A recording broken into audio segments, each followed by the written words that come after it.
Andor's season finale blew everyone away. It won't be an exaggeration if we say that it was the best episode in the series. The cast and crew of the show broke down the fantastic finale, and it has improved the overall Star Wars universe. So, you must have many questions, starting with what the details are. Stick around to find out everything. First up, Andor wrapped up its first season. Star Wars Andor finished its first season, and we're ready to declare it the best Star Wars show Disney has ever produced. It's considerably different from its biggest rival, The Mandalorian, but what an ending. In an interview with Yahoo Entertainment, showrunner Tony Gilroy revealed some critical moments, and we're going to talk about all of them. So let's start at the end, when Cassian Andor approached Rebel spy master Luthen Rael with an ultimatum: either kill him because they're afraid he'd leak Rebel secrets, or bring him into the fold and let him fight the Empire. And after a season in which he saw just how horrible the Empire can be, Cassian was more than ready to dedicate himself to the cause. Moving on, let's talk about Cassian and some other details. Cassian wished to either be recruited or murdered. Both Ferrix and his mother are out of the picture, leaving him emotionally drained and devastated. The longing for a home is matched by Cassian's anger and the knowledge of how dark and wonderful it is to destroy this empire. After a whole season of learning how bad the Empire actually is, Cassian is all in. There's no doubt about his commitment to the cause going ahead. Cassian's unjust time in a state-run prison was one of the main things that convinced him of the Empire's evil. Andor has avoided the Easter eggs and cameos that have become overly common in other Star Wars shows, but the show did give itself a giveaway in the post-credits scene, where we learned that the items Cassian and his fellow inmates were making in jail were parts of the Death Star, which is still under construction.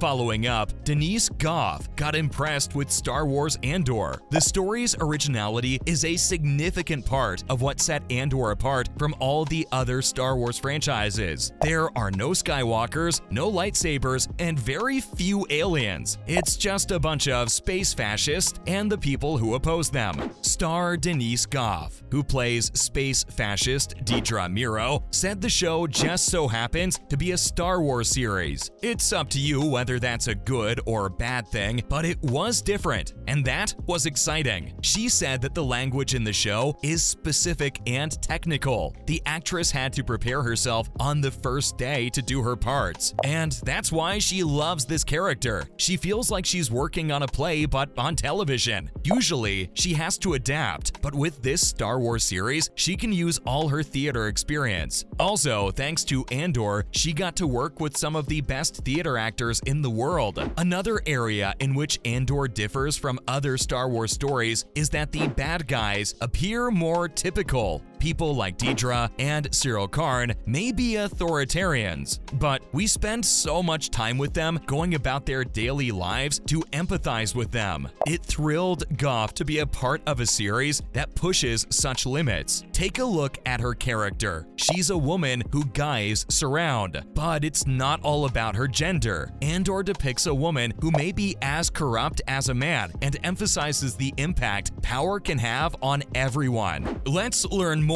about Dedra's character and what happened to Blood Moon. Dedra is ambitious, but it doesn't mean she wants to be a leader, and she wants everything done right. She is careful during interrogations, which many of her colleagues are not. She believes she must save the galaxy and regards herself as a heroine. When you think about it, that's terrifying, because she's willing to go to any length to succeed and is not afraid to take a fascist approach. Not to mention, she's like Cassian in certain ways, but very differently. Interestingly, before signing on for Andor, Goff was a cast member in the Game of Thrones prequel show Blood Moon. HBO spent millions of dollars filming a pilot for this series, but decided not to proceed. Goff was unable to disclose any information regarding the show, and we may never know why HBO decided to pull the plug. She said it was terrific, working alongside some incredible people. In the end, things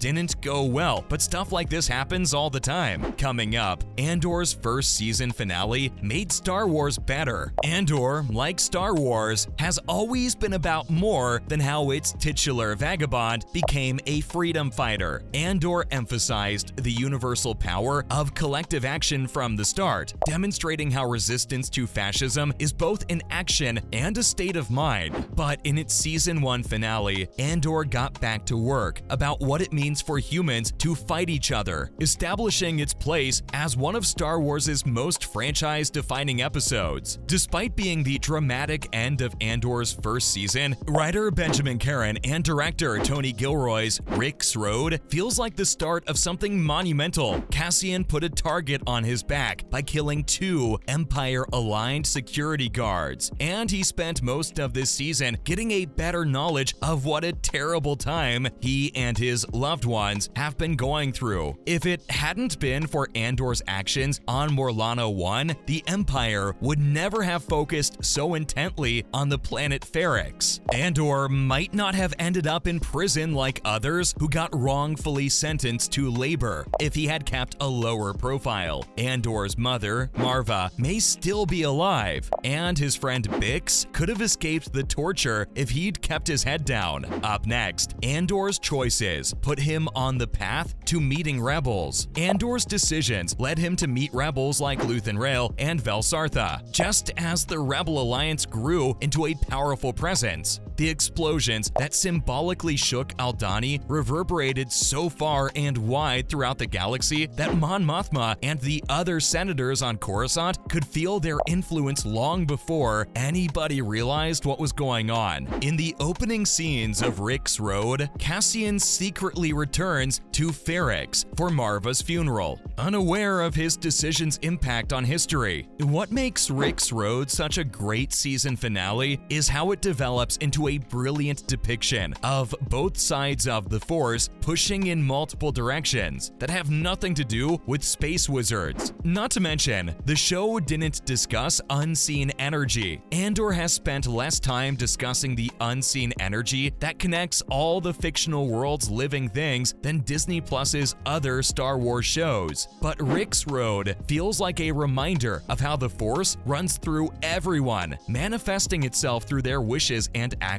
to many ends. People like Cassian don't realize how much luck it takes to settle back into a planet full of people seeking to kill you, save your imprisoned friend, and then sneak them to an escape ship without nearly dying in a show like Andor. It's better to think about surviving these situations as luck, since many previous losses make it difficult to view life as more than a random set of occurrences that people must suffer. The finale tells what kind of weapon the rebels will fight to destroy as the second season jumps into the future. But the episode also shows how linked these characters' fates have become, and how something bigger than any of them appears to be set on bringing them together. Now, let's discuss everything we know about the show's Season 2. Andor Season 1 has ended its 12-episode run, leaving viewers wondering what to expect from Season 2. They originally planned the story to run for 5 seasons, but it got reduced to 2 leading up to the events of Rogue One, a Star Wars story. We expect Season 2 to be more like Rogue One, both in terms of its titular character and the show's timeline, than Andor Season 1. The first season had a few relatively self-contained plot arcs before culminating in the finale. While news about the show's Season 2 has been limited due to Lucasfilm's focus on the first season, a few clues regarding the show's continuation have been released. Lucasfilm and Andor creator Tony Gilroy have revealed specific hints to keep the fans over until the new season airs. These range from small story tidbits to individual character arcs. Finally, Season 2 will release in 2024 at the earliest. While Disney has not mentioned when Andor Season 2 will be released, Tony Gilroy's shooting schedule and other updates provide insight into when the show might return. Season 2 will begin filming in November 2022 and is scheduled to run a little under a year, with production wrapping in August 2023. Gilroy expects a year-long post-production process, suggesting that they will release it in the last quarter of 2024. That's a wrap for this video. What are your thoughts on Andor? Let us know in the comments below. Please give this video a thumbs up and subscribe to our channel for more videos like this. See you in the next one.